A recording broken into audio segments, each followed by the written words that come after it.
Batteries are charging. So I'm on the old batteries. They can run out any second. This is kale, baby spinach. I shouldn't even have to say organic anymore. It's all organic. Kale, baby spinach, blueberries, bananas, flax, chia, a little bit of walnuts. A quarter cup I filled with mostly flax and chia, a tiny bit of walnuts, and a tiny bit of pumpkin, and sunflower seeds. A little bit of that Martinelli's apple juice for sweetness instead of my stevia. My organic coconut milk. And that's it. It makes this much. My mom had this much too, a little bit less.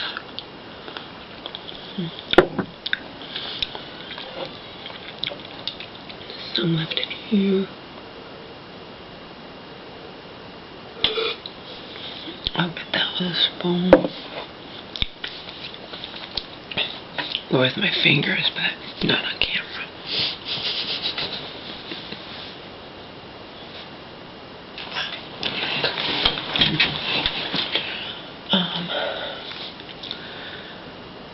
After I have this and relax, we'll be walking Omar around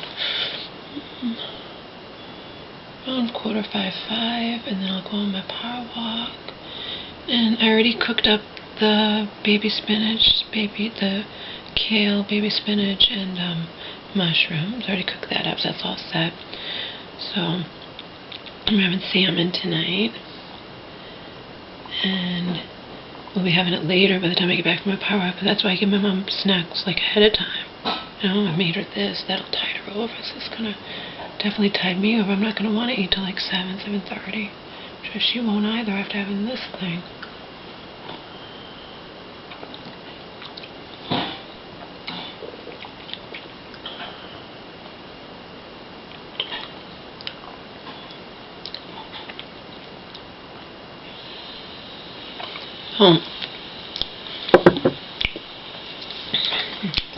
Omar's behavior fascinates me, as I've already repeatedly stated out here, because he doesn't behave that way towards my mom. What I'm talking about is how he goes absolutely nuts when I leave the house, but he's completely nonchalant when she leaves the house. Why? That makes no sense to me. Selena says that she thinks that animals, like dogs particularly, like sense that my mom's really fragile, so he's not going to go crazy when she leaves the house. I don't know. I just know it's weird. So I want to tell you a new Omar thing. And we human beings, I've read about this, it actually has a term. Okay, I studied it in college. Remember, I took writing classes and poetry classes, and et cetera, okay? In fact, my freshman poetry teacher, was encouraging me to major in poetry, but I didn't want to do that. I wanted to major in English. I wanted to study all the other great writers, I wanted to study the great writers of our time rather than concentrate on my own writing. It's just what I wanted to do. It's my personal choice. It's what I wanted. But anyway, there's a name for when we attribute human qualities to animals, okay? I don't know what the name is. If you want to know, Google it. Look it up. Okay. How I feel, and I noticed this recently, because Omar hates being in that cage, and you know what I'm talking about. I'm talking about the crate that I bought when I was at Bobby's, and there's some videos out here called Caged 1 and Caged 2 that show he doesn't like being in there, obviously, okay? He never stays in there for hours at a time. When we both have to leave me and my mom for the day, Omar goes in the bathroom. That was the policy I started after I was accused of perpetrating elder abuse upon my mother because I wouldn't stay here all day and twiddle my thumbs with Omar. And he was going to the bathroom in the house. So now he goes in the bathroom for the day if my mom and I take off, like when we took off for the day to go to the movies and go to lunch, etc., etc.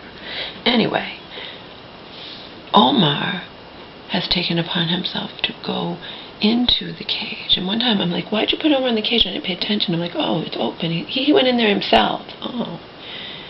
If I were Omar, of course I'm not Omar, and again, this is projecting my own feelings onto Omar, it would make me feel empowered. So I don't want to be in that cage and locked up. I can't prove that this is what he's thinking, but it's possible. It makes him feel empowered to go into that cage and be able to come back out on his own, like it's not locked. He's not locked in there. Isn't that fascinating? I mean, it could be as simple. I mean, I don't know why he goes in there, because he doesn't like it in there.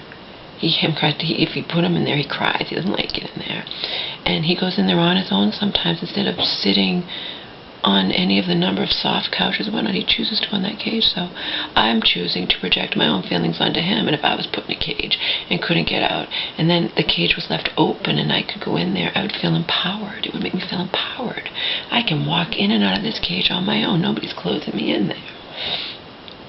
Of course, somebody inclined to be mean, once he went in there on his own one day, could close the door on him and lock him in, and then he'd realize he's not so empowered after all. I never said it wasn't a little twisted, okay? But we don't do that to him. I'm just saying it could. I feel like he goes in there to feel empowered. I can't prove that, of course, but I don't see why he would choose to go in that cage. Versus, when he can sit on the smaller couch, he can sit on the big couch with my mom when we're watching movies, he can go on our laps and whatnot, but lately he's been going in that cage and sitting in there. I feel like that he does that to feel empowered, that he can go in and out on his own and not be closed in, not be locked in. Again, I admittedly acknowledge that there is an official term for people who want to project their own feelings onto animals, to think that animals have human feelings and whatnot.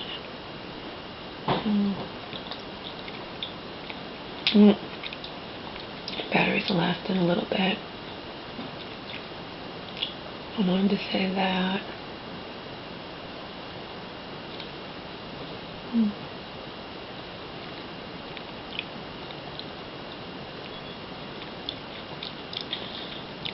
I said I want to make one of those oatmeal concoctions again.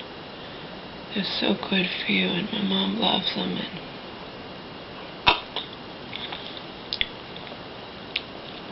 oatmeal's apparently a really good thing to have for breakfast.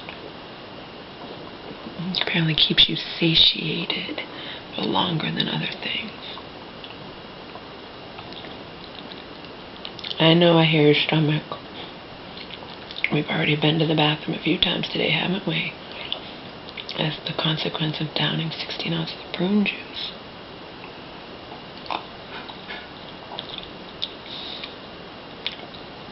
Better than not going, let me tell you.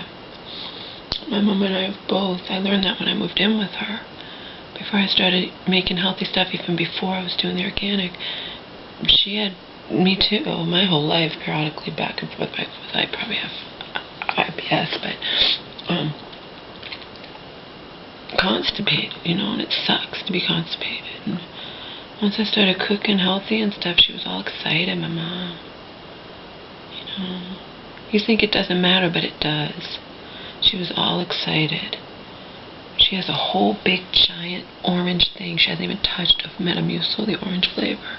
And it's good she hasn't touched it, because it's not good. It's better to just be able to be fairly regular, on just regular food and not have to rely on stuff like that. Back when I first moved in, and she was all excited. She's like, yeah, I've been going regularly, and well, good for you, Mom. Me too, usually, more or less. It's important. And I know a lot of people don't want to discuss it, but it's John Barron sent out an article, death begins in the colon.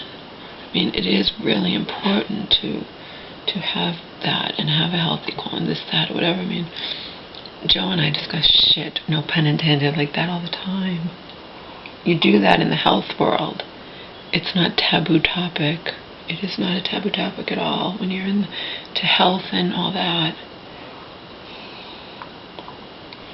Because it's not at all healthy to be constipated. And it's not enjoyable at all.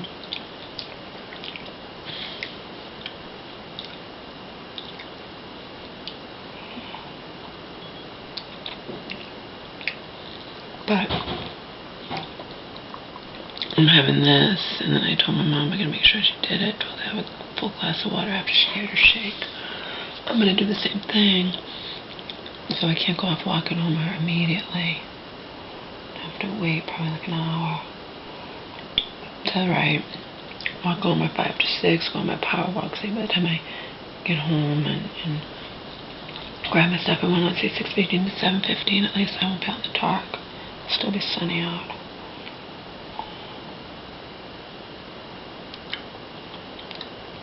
Still be light out. Nowadays it doesn't get dark till about 8:15. And it's actually still sunny out. If you have a sunny day, it's still sunny out like at 7:15, so.